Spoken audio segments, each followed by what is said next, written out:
इकडे इकडे इकडे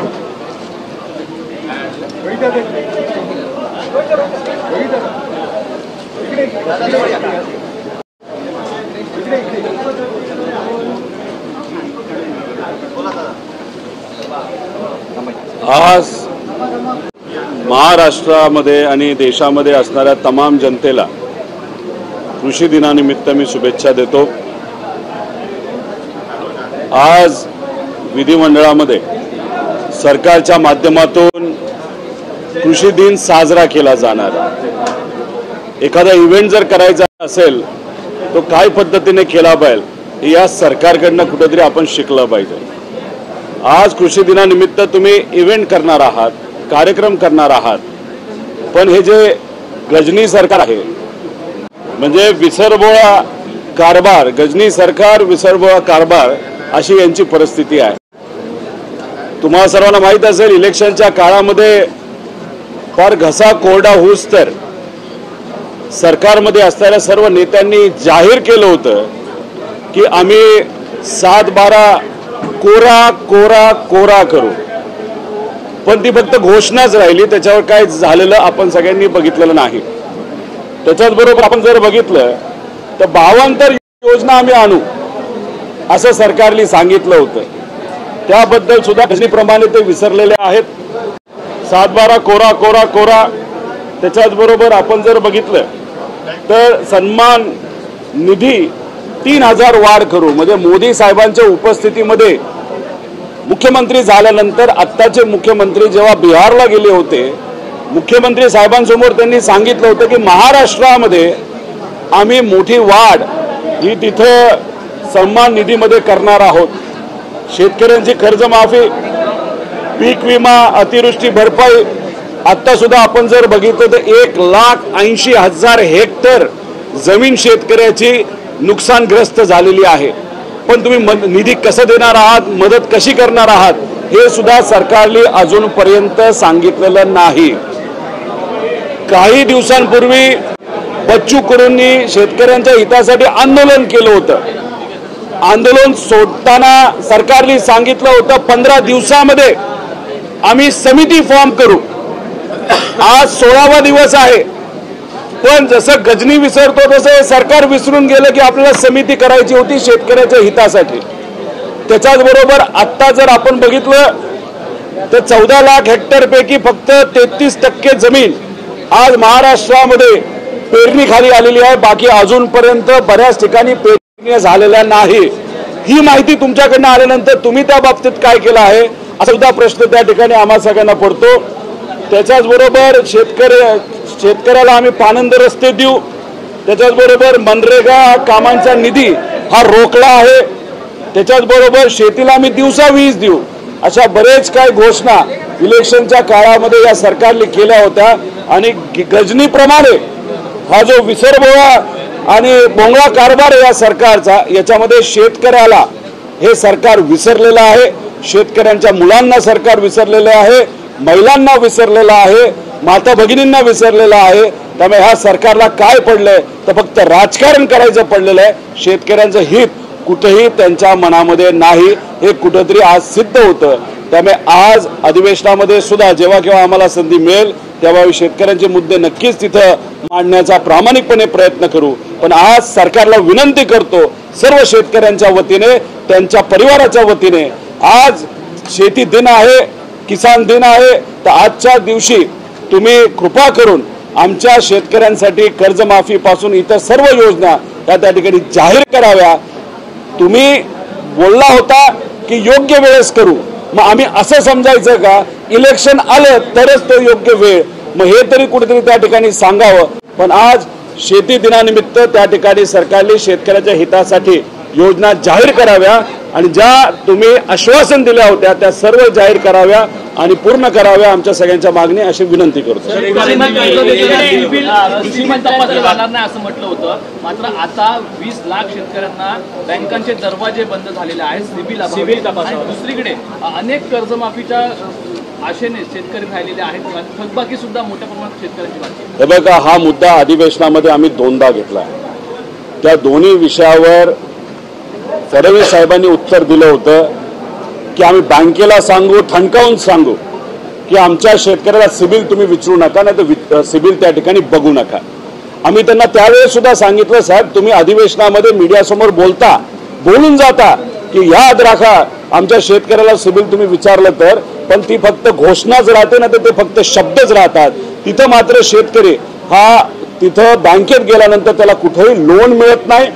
काही दिवसांपूर्वी जेव्हा बच्चू कडूंना भेटण्यासाठी मी गेलो होतो त्या जिल्ह्याच्या बाबतीत बोलायचं झालं अमरावती, तर त्या जिल्ह्यामध्ये कितीतरी हजारो शेतकऱ्यांनी त्यांना सिबिल खराब असल्यामुळे बँक लोन देत नाही म्हणून त्यांनी व्यक्तिगत प्रायव्हेट सावकाराकडनं तिथं लोन घेतलेलं आहे. ही आज महाराष्ट्राची परिस्थिती आहे. त्यामुळे सिबिलच्या कारणांमुळे सरकारने सांगून सुद्धा बँका ऐकत नसल्यामुळे लाखो शेतकरी आज कर्जापासून वंचित आहेत आणि शेतकरी मोठ्या प्रमाणात अडचणीत आलेले आहेत. कृषी मंत्री माणिकराव कोकाटे यांची विधानं नेहमीच चर्चेत असतात. आज तुम्ही कृषी दिवस आहे, आज वसंतराव नाईकांचा जयंती दिवस आहे.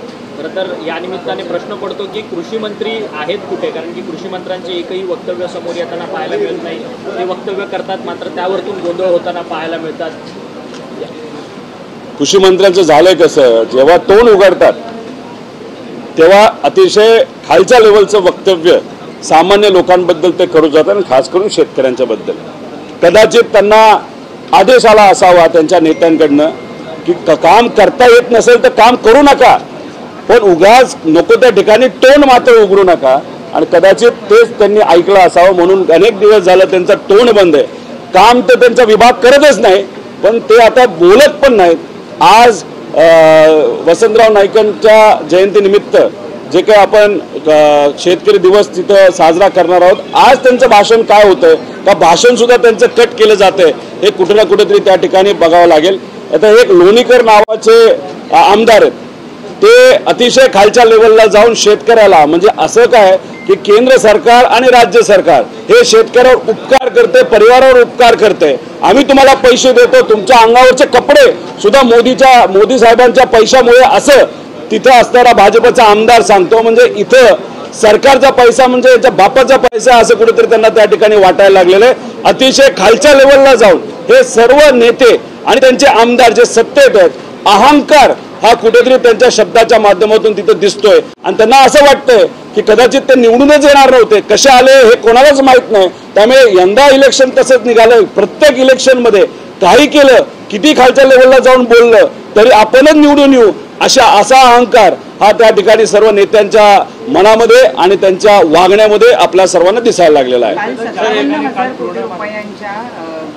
पुरवणी मागण्या आहेत त्या सादर करण्यात आलेल्या आहे. गेल्या वेळेला 47,000 कोटींनी आपण डेफिसिटमध्ये होतो आणि आता पुन्हा इतक्या मोठ्या प्रमाणात पुरवण्या मागण्या ज्या आहेत त्या सादर करण्यात आलेल्या.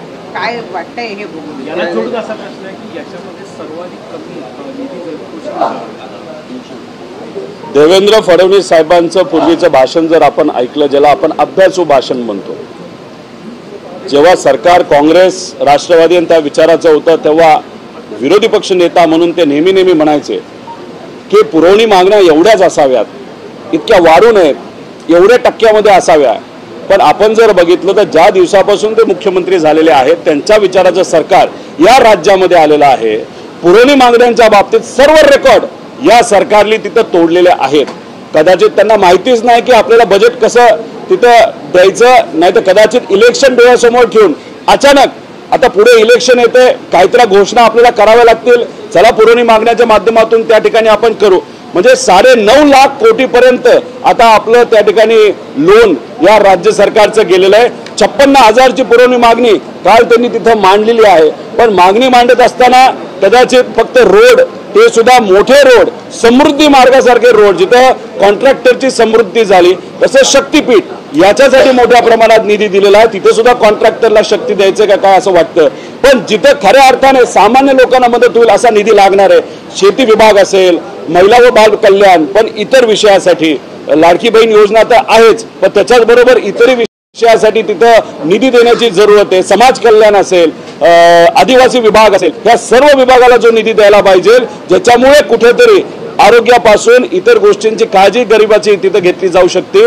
शेतीच्या माध्यमातून शेतकऱ्या खऱ्या अर्थाने मदत आपल्याला करता येईल, पण त्या गोष्टीकडे दुर्लक्ष करून फक्त इन्फ्रास्ट्रक्चर आणि त्यातून पैसा काढणं हे कुठेतरी त्या ठिकाणी आपल्याला देतं. 85,000 कोटी रुपये शक्ती मार्गाला, जिथं शेतकरी त्याला विरोध करत आहेत, देण्यासाठी तुम्ही तयार आहात चांगला रोड असताना सुद्धा. तर आमचं मत आहे तर 85,000 देण्यापेक्षा 25,000 कोटीची तुम्ही कर्जमाफी करा. गरीब शेतकरी 4-5 कोटी शेतकऱ्याला त्याचा फायदा नक्कीच होऊ शकतो. कुणाल पाटील आणि विजय भांबळेंचा पक्षप्रवेश आहे. कुणाल पाटीलांच्या पक्षप्रवेशामुळे धुळे ग्रामीणमध्ये ऑलरेडी तिथे भाजपचेच तिथे राम बदाने आमदार आहेत आणि दुसरीकडे विजय भांबळेंचा पक्षप्रवेश अजित पवारांकडे होतोय. तिथे राज्यमंत्री मेघना बोर्डीकर आहे. महायुतीमध्येच ही सगळी रस्सीखेच सुरू आहे का सध्या 100% करण्यामध्ये? कुणाल पाटील साहेबांच्या मतदारसंघामध्ये फार वेगळं काहीतरी झालेलं आहे. ते बीजेपीत जात आहेत आणि तिथं आमदार सुद्धा बीजेपीचाच आहे. कुणाल पाटील हे चांगल्या विचाराची व्यक्ती आहे, प्रतिमा फार चांगली आहे, त्या निर्णय घेतात हे त्यांना त्या ठिकाणी माहिती. पण त्यांच्या कामाबद्दल नाही तर त्यांच्या ज्या सगळ्या संस्था जर आपण बघितल्या, खूप मोठ्या संस्था त्यांच्या आहेत, कदाचित संस्थेला कुठेतरी अडचणीत आणलं असावं आणि म्हणून बीजेपीमध्ये जाण्याचा विचार त्यांनी त्या ठिकाणी केला असावा. अशा पद्धतीची चर्चा ही लोकांमध्ये नक्कीच तिथं आहे. आणि राहिला प्रश्न परभणीचा, मेघना बोर्डीकर ज्या मंत्री आहेत, राज्यमंत्री आहेत, त्यांच्याच मतदारसंघामध्ये त्यांच्याच विरोधात जी व्यक्ती लढली होती विजय भांबळे, हे आता अजितदादांकडे चाललेले आहेत. मग कुठे ना कुठेतरी तुम्ही भोरपासून फार महाराष्ट्राच्या विदर्भापर्यंत आपण त्या ठिकाणी बघितलं, प्रत्येक ठिकाणी जिथे शिंदे साहेबांचा आमदार आहे तिथं अजितदादा एक प्रवेश करून घेत आहेत, जिथे अजितदादांचा आमदार आहे तिथं भाजप प्रवेश करून घेत आहे. म्हणजे 29ला काय होणार आहे या तिघांमध्ये तिथं लढाई होईल. पण मी तुम्हाला सर्वांना सांगतो, हे लोक प्रवेश नक्कीच करतायत. आज चर्चा ही विरोधात, एकमेकांच्या विरोधात लढण्याची नक्कीच आहे या महायुतीच्या सर्व पक्षांची. पण जर त्यावेळेस सगळ्यांनी एकत्रित लढण्याचा विचार केला तर हे लोक जे प्रवेश आज करत आहेत त्यांचा काय होणार असाही विचार या सर्व लोकांनी करायला पाहिजे. पण मग जर आज तुम्ही सत्तेत एकत्रित आहात आणि तुम्ही जर बघितलं तर प्रत्येक ठिकाणी गळचेपी केली जाते. हिंदी चा जो सक्तीचा GR जो मागे घेतला, तिथे जर आपण बघितलं तर प्रेस कॉन्फरन्स मुख्यमंत्री साहेब घेत होते, पण एकनाथ शिंदे साहेब काहीच बोलले नाहीत. जे काय बोलले 1-2 मिनिटात बोलले. मग कुठेतरी एकनाथ शिंदे साहेबांचा आवाज भाजप दाबण्याचा प्रयत्न त्या ठिकाणी करतंय का? एक वेगळ्या प्रकारचं राजकारण महायुतीच्या सर्व पक्षांमध्ये होतंय का? आजपासूनच त्यांची ताकद जर भाजप कमी करायला सुरुवात करत असेल, 29 पर्यंत ताकद राहील का असाही त्या ठिकाणी प्रश्न आहे. आणि म्हणून तुम्हाला सर्वांना सांगतो की हे सरकार सामान्य लोकांसाठी नाहीये, पण ह्या सरकारमध्ये इतक्या कुरगुड्या आहेत की त्याच्यामध्ये एकमेकांची ताकद कमी करण्यामध्ये हे व्यस्त असल्यामुळे सामान्य लोकांकडे दुर्लक्ष होते आणि त्यामुळे आपल्या महाराष्ट्राला, महाराष्ट्र जनतेला खूप मोठी किंमत ही आज मोजावी लागत आहे. मुंबईमध्ये अशी एक माहिती येते की नवी मुंबई महानगरपालिकेतले जवळपास 29 कर्मचारी असे आहेत जे गेले कित्येक वर्ष त्याच महापालिकेत आहे आणि आता सुद्धा त्यांची बदली करण्याला विरोध केला जातो आहे. शिवसेना, नवी मुंबई महानगरपालिका, शिवसेना आणि भाजप यांचे मंत्री हा विरोध करतायत असं कळतं. कदाचित आता इलेक्शन येत आहे, जे कुठले कर्मचारी अनेक वर्षांपासून काही वॉर्डामध्ये काम करतात त्या कर्मचाऱ्यांना तिथले मतदार, तिथले लोक हे सगळे माहीत असतात. त्यामुळे आज त्यांची बदली झाली तर कदाचित त्यांना राजकीय दृष्टिकोनातून तिथं त्या लोकांना वापरता येणार नाही, म्हणून ती बदली पुढे ढकलण्याचा प्रयत्न हा नेत्यांच्या माध्यमातून केला जातो. पण आमचं मत आहे की हे जे सर्व कामगार आहेत, जे काही त्यांच्या नियमित बदल्या असतील त्या लवकरात लवकर इलेक्शनच्या आधी त्या ठिकाणी होणं पण तितकंच महत्त्वाचं आहे. पण नवी मुंबईमध्ये सुद्धा आपण जर बघितलं तर भाजप विरुद्ध तिथं शिंदे साहेब असा पक्ष त्या ठिकाणी होणार आहे आणि तिथं म्हणजे प्रत्येक ठिकाणी हेच तिथं होताना बघणार. फक्त मुंबईमध्ये होतंय काय हे बघण्यासारखी खरं तर गोष्ट आहे. महामार्गाला जे आंदोलक विरोध करत होते त्या आंदोलकांना नोटिसा जारी करण्यात आलेल्या आहेत, बंदीच्या नोटिसा आहेत. कसं फक्त या सर्व कोल्हापूरमध्ये मोठ्या प्रमाणात नोटिसा देण्यात आलेल्या आहेत. आता कोल्हापूरमध्ये अनेक शेतकऱ्यांना नोटिसा आलेल्या आहेत. विधानसभा इलेक्शन होण्यापूर्वी आपण जर बघितलं असेल तर तिथं अशी घोषणा करण्यात आली होती की आता हा रस्ता आम्ही कॅन्सल केलेला आहे, हा रस्ता होणार नाही. इलेक्शन झालं की रस्त्याचं काम सुरू झालं, टेंडर त्या ठिकाणी आता काढण्याचा विचार सरकार करत आहे. आता माझा प्रश्न तिथे असणाऱ्या ज्या प्रमुख नेते त्यांना तो प्रश्न आहे. आज जे मंत्री सुद्धा झालेले आहेत त्यावेळेस तुम्ही विरोध करत होता, आज तुमचं कुणी या कॅबिनेटमध्ये नाहीतर या मंत्रिमंडळामध्ये कुणी ऐकत नाही का तुम्ही फक्त लोकांचा वापर मतासाठी त्यावेळेस तिथं करून घेतला आणि आज मतं मिळाल्यानंतर आमदार आणि मंत्री झाल्यानंतर तुम्ही लोकांना विसरला आहात का? तुम्ही जर बघितलं तर हा जो शक्तीपीठ मार्ग आहे 85,000 कोटी रुपये खर्च केले जाणार आहेत आणि हा आकडा फक्त 85,000 वर राहणार नाही. पुरवणी मागण्यांवर पुरवणी मागण्या करत त्याच्यामध्ये अतिरिक्त निधी टाकत हा 1,25,000 कोटीपर्यंत जाणार आहे. आम्ही समृद्धी मार्गामध्ये 13,000 कोटीचा भ्रष्टाचार झाला असं सांगत आहोत, पुराव्यासकट सांगत आहोत. त्याबद्दल आम्ही अनेक पत्र लिहिलेली आहेत. याच्यामध्ये सुद्धा 30 ते 35,000 कोटीचा भ्रष्टाचार हा होऊ शकतो. म्हणून शक्ती मार्ग होण्यासाठी एवढा खटाटोप सरकारच्या माध्यमातून होतोय. आमचं हेच म्हणणं आहे, तिथल्या शेतकऱ्याला जर त्या गोष्टीचा विरोध असेल आणि त्यासाठी ते आंदोलन करत असतील आणि त्यांना तुम्ही जर कारवाई करणार असाल, नोटिसेस पाठवणार असाल, ते हे योग्य नाही. अजून दुर्दैवी गोष्ट अशी आहे की या अधिवेशनामध्ये शक्तीबळावर हे सरकार जन सुरक्षा कायदा हे पास करणार आहे. जन सुरक्षा कायदा हे बिल जर पास झालं तर कुठल्याही शेतकऱ्या स्वतःच्या हितासाठी, कुठल्याही युवाला नोकरीसाठी, कुठल्याही महिलेला स्वतःच्या सुरक्षतेसाठी, कुठल्याही पत्रकाराला आपल्या हक्कासाठी आंदोलन करता येणार नाही. आणि जर आंदोलन हे केलं तर जेलमध्ये तुम्हा सर्वांना टाकलं जाईल, आम्हा सगळ्यांना टाकलं जाईल. त्यामुळे जन सुरक्षा कायदा हा अतिशय चुकीचा आणि डेंजरस कायदा आहे. त्यामुळे जसं नोटिसेस आज शेतकऱ्याला फक्त नोटिसेस आल्या, उद्या जाऊन त्या शेतकऱ्यांना उचललं जाईल, जेलमध्ये टाकलं जाईल आणि आंदोलन केलं तर त्यांच्या जमिनीवर सुद्धा ताबा सरकार घेऊ शकतं. असे काही प्रोव्हिजन या ऍक्ट मध्ये तिथं आहेत. त्यामुळे आम्ही त्याचा सुद्धा विरोध नक्कीच करणार आहोत. रजनी का पोस्टर लेके आए हैं सर, हिंदी एक बार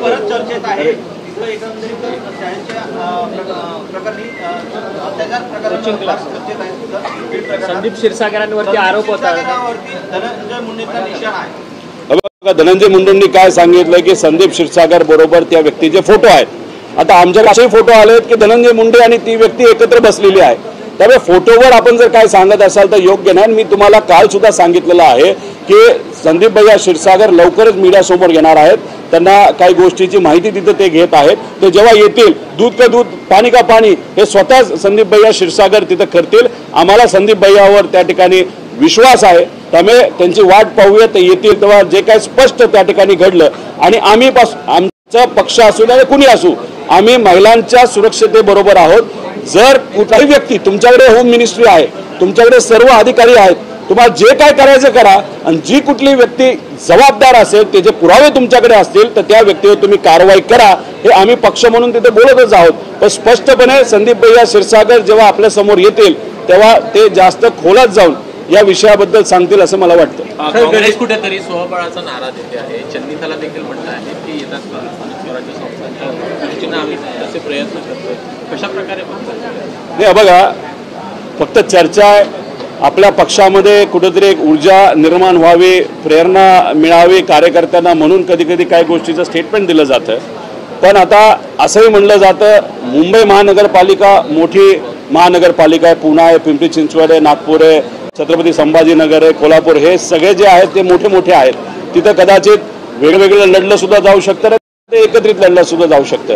पण बऱ्याच ठिकाणी असे होणारे लोकल लोकांना विश्वासात घेतलं जाणारे अधिकारी त्या पक्षाचे, आणि त्यांनी जर असं ठरवलं की नाही आपण वेगळं लढलं पाहिजे आणि तसा जर संदेश हा नेत्यांकडे त्या पक्षाच्या नेत्यांकडे आला तर मग नेते कदाचित त्या कार्यकर्ते पदाधिकाऱ्यांचं ऐकून काही ठराविक छोट्या नगरपालिका, नगर परिषद नाही तर जिल्हा परिषदमध्ये वेगळं लढलं जाऊ शकतं. पण मोठ्या नगरपालिका, महानगरपालिका जिथं आहेत तिथं कदाचित सर्व नेते एकत्रित बसून एक योग्य असं धोरण करून एकत्रित सुद्धा लढलं जाऊ शकतं. त्यामुळे येत्या काळामध्येच आपल्याला कळणार आहे की खरं काय होणार आहे. रोहित जी, यही चीज ध्यान में आना चाहिए, महाविकास आघाड़ी रेस्ट ऑफ महाराष्ट्र में तो मिलकर संभवतः लड़ रही थी, मुंबई में परिस्थितियां अलग है। कांग्रेस के नेता कह रहे कि हमें अलग लड़ने का विचार करें, 7 तारीख को फैसले अनाउंस करें।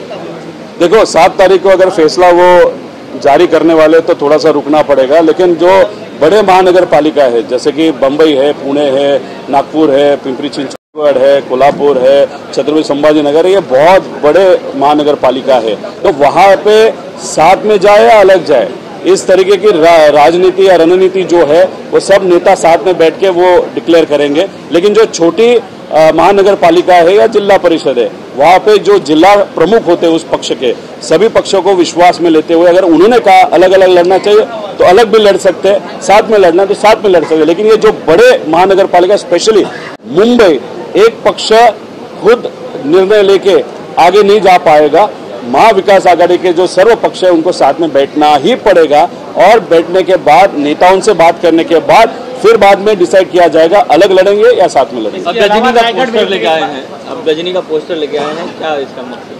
नहीं, देखो गजनी ये जो मूवी है बहुत फेमस मूवी हुई थी। उस मूवी में जो व्यक्ति था उसके सिर पे कुछ चीजें लगी थी या एक्सीडेंट हो गया था। अभी यहाँ पे महाराष्ट्र की अगर बात करें तो एक्सीडेंट नहीं हुआ, ये सरकार बीमार है, और बीमार होने के कारण उनको गजनी की परिस्थिति हो गई है। मतलब क्या कि उन्होंने इलेक्शन के वक्त किसानों को, युवाओं को, महिलाओं को ऐसे बहुत सारे आश्वासन दिए थे कि हम जैसे ही हमारी सरकार आएगी फर्स्ट कैबिनेट बैठक में ये चीजें हम पास करेंगे। ऐसे उन्होंने जो जाहिरनामा निकाला था वो जाहिरनामा में भी उन्होंने वो डिक्लेयर किया था, जैसे कि 7/12 कोरा मतलब कर्ज माफी हम करेंगे पूरी, तो वो अभी तक नहीं हुई। जब नेताओं को पूछा जाता है क्या, तो बहुत सारे नेता बोले हम कब बोले, जाहिरनामे में तो था। दूसरे नेता बोलते हैं कि नहीं जब टाइम आएगा तब हम देंगे। तब टाइम कब आएगा? जब पूरा दूसरा इलेक्शन आएगा तब टाइम आएगा क्या? उसी के साथ हम दिन में लाइट देंगे। उसी के साथ अगर आप देखो तो सम्मान निधि, जो निधि सरकार के द्वारा किसानों को दिया जाता है उसमें हम बढ़ती करेंगे। मतलब ये आज के सीएम मोदी साहब के सामने बिहार में उन्होंने बात की थी कि हम ऐसा करेंगे वैसा करेंगे। वहां पे आने के बाद वापस गजनी की तरह यह सरकार भूल गया सबको। उसी के साथ पीक बीमा जो इंश्योरेंस में इश्यूज है, आज बहुत सारा नुकसान किसानों का हुआ है, लेकिन उसके बाद में कोई भी वहां पे बात नहीं कर रहा। और इंश्योरेंस में बहुत सारे ऐसे चेंजेस किए कि किसान को मदद नहीं मिलने वाली। तो जैसे ये सिलेक्टिव सोचते हैं और इलेक्शन के वक्त ही उनके दिमाग चलने लग जाता है। अभी इलेक्शन खत्म हो गया तो ये गजनी की तरह सब भूल गए, ऐसी आज की ये परिस्थिति है। तो हमें विसरभोळा कारभार, जिसको हम मराठी में विसरभोळा करते हैं, मतलब भूल जाते हैं, तो ऐसा ये सरकार है। उनको एक डिजीज हुआ है, वो सत्ता का डिजीज हुआ है। सत्ता आने के बाद ये सब भूल जाते हैं, सत्ता आने के पहले, इलेक्शन के पहले इनको सब याद आ जाता है। ऐसा ये सरकार है। आज महाराष्ट्र में किसान दिन है, तो आज के दिन वो बहुत बड़ा कार्यक्रम लेंगे, तो उनको थोड़ा सा याद आ जाए। गजनी का फोटो देखने के बाद थोड़ा सा याददाश्त वापस आ जाए, इसलिए ये फोटो लेके मैं आया हूँ। रोहित, इसके अलावा रायगढ़ जिले में ग्राम पंचायत है खतर निजामपुर, उसका नाम बदलने की मांग गोपीचंद पडळकर ने की है। उनका कहना है कि हमारे स्वराज की राजधानी में इस तरह से आक्रांता का नाम नहीं होना चाहिए ग्राम पंचायत। देखो मैं तो कहूँगा फिर सरकार करके आप सब बैठो, एक कमेटी फॉर्म करो। आज एक गांव का विषय आप लिया, अभी ऐसे भी हो सकता है। अभी देखो 18 दिन है ये अधिवेशन, मराठी विषय में ये सरकार बैकफुट पे गया है। उन्होंने हार उनको माननी पड़ी। अभी ये हार माननी पड़ी, इस पे पर्दा डालने के लिए आगे 15 दिन में ये कुछ भी कर सकते हैं। मतलब ठाकरे परिवार का एक आध विषय ऐसा लेके आएंगे जो सिर्फ अधिवेशन तक चलेगा, या कोई पक्ष का विषय लेके आएगा अधिवेशन तक चलेगा। अभी शायद उसकी तैयारी पडळकर जी के माध्यम से एक गांव का नाम बदलने का विषय लेके वहां पे की है। तो मेरा कहना है कि नाम बदलना तो कमेटी फॉर्म करो, उस पर रिसर्च करो, कहाँ के नाम बदलने, फिर उस पर चर्चा होगी, वो देखा जाएगा। अगर आप ऐसे छोटे छोटे विषय लाके, जो किसानों का विषय है, महिलाओं का विषय है, युवाओं का विषय है, उस पर अगर चर्चा ही नहीं करने वाले, तो ये सरकार फिर कर रहा है और अधिवेशन किसके लिए ले रहा है? ये सेशन में जो गरीब लोग हैं, जो महाराष्ट्र के लोग हैं, उनके बारे में चर्चा होना बहुत इंपॉर्टेंट है। पब्लिक स्पेशल पब्लिक जन सुरक्षा बिल लेके आने की तैयारी करिए, एनसीपी की क्या भूमिका है?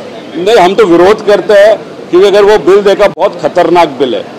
एक साइड पे अमित शाह जी बोल रहे हैं कि 2026 तक हम नक्सलवाद मिटा देंगे, और ये सरकार, राज्य सरकार में भाजपा का ही सरकार अभी बोल रहा है कि नक्सलवाद बहुत बढ़ रहा है, कि वो सिटी में भी आ रहा है। मतलब अमित शाह साहब कुछ और बोल रहे हैं कि हम खत्म करते जा रहे हैं, लेकिन यहाँ का सरकार भाजपा का क्या कहता है कि नहीं नक्सलवाद बढ़ते जा रहे हैं। ये कॉन्ट्राडिक्टरी हो रहा है। अभी नक्सलवाद बढ़ते जा रहा है, इसलिए आपने ये जो कायदा लाया, अगर आप देखो तो महाराष्ट्र में ये कायदा आने के बाद कोई भी आंदोलन नहीं कर पाएगा।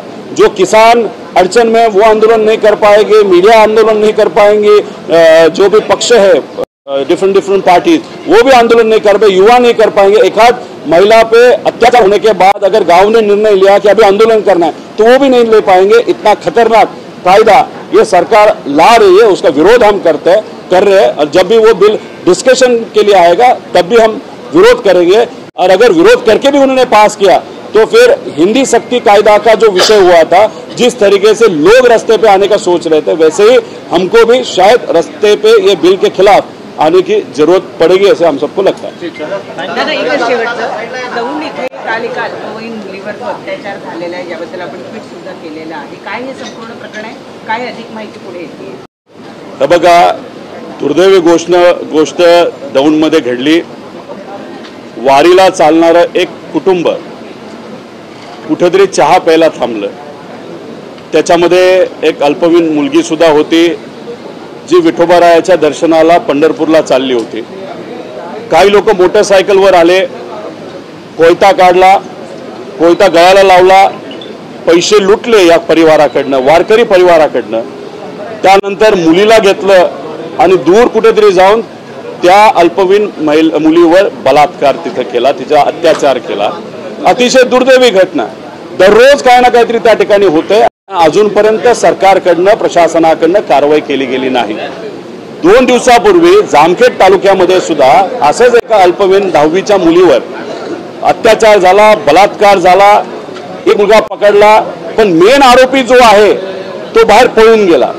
ज्या लोकांनी त्यांना पळून दुसऱ्या तालुक्यात नेलं त्याची नावं सुद्धा पोलीस प्रशासनाकडे आहे, पण पोलीस प्रशासनाने अजून सुद्धा कुठेही कारवाई केली नाही। त्याचं मुख्य कारण जो हुंबे नावाचा व्यक्ती आहे ज्याने बलात्कार केला तो एका गँगचा सदस्य आहे आणि त्या गँगली भाजपचा प्रचार हा कर्जत जामखेडमध्ये केलाय। कदाचित त्या गँगचा ऐकून, गँग प्रमुखाचा ऐकून कदाचित पोलीस तिथं काम करत नाही असं मला वाटतं।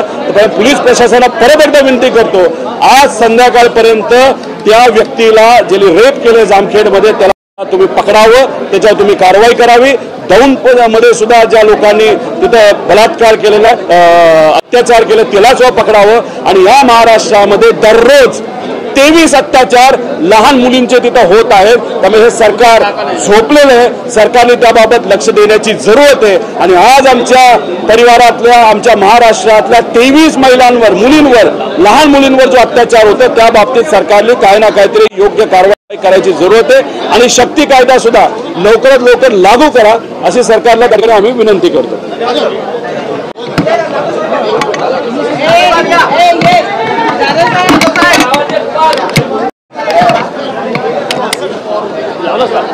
लावला